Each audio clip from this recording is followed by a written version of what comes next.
Sebab tidak ada seorang pun yang dapat dibenarkan di hadapan Allah oleh karena melakukan hukum Taurat.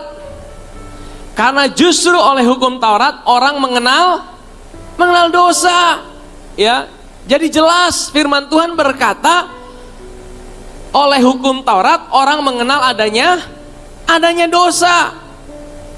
Jadi ketika dia tahu ada perintah jangan mencuri, itu yang men-trigger dia untuk mencuri.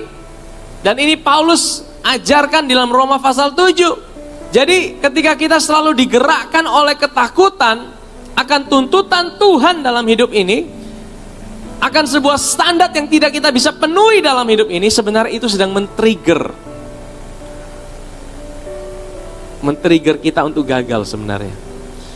Maka jangan fokus dengan tuntutan, tapi fokuslah dengan tuntunan Tuhan dan kasih Tuhan dalam hidup ini.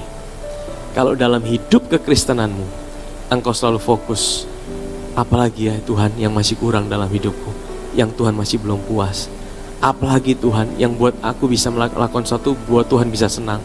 Kalau engkau berkata bahwa ada sesuatu yang harus engkau kerjakan yang bisa membuat Tuhan puas dalam hidupmu, artinya engkau merasa bahwa hari ini Tuhan belum puas sama hidupmu.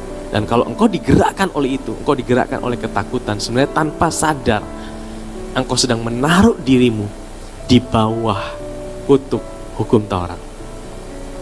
Ingat saudara, dan itu akan membuat engkau selalu ada dalam kegagalan dan kegagalan, karena hukum Taurat itu membuat kita mengenal dosa. Ya, kalau tidak ada perintah jangan mengingini, kita tidak tahu kalau mengingini itu adalah sesuatu yang salah. Betul?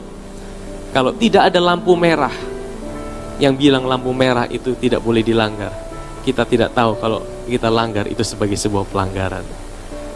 Betul tidak saudara? Justru karena ada aturan yang bilang jangan dilanggar, kita tahu kalau itu salah. Sebenarnya prosedur Tuhan itu seperti itu saudara. Sebenarnya waktu mereka makan pohon pengetahuan, itu memberikan mereka pengetahuan tentang baik dan jahat.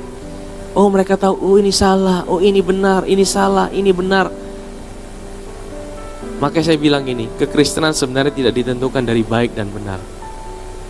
Kekristenan ditentukan dari ketika mata kita tertuju pada Yesus.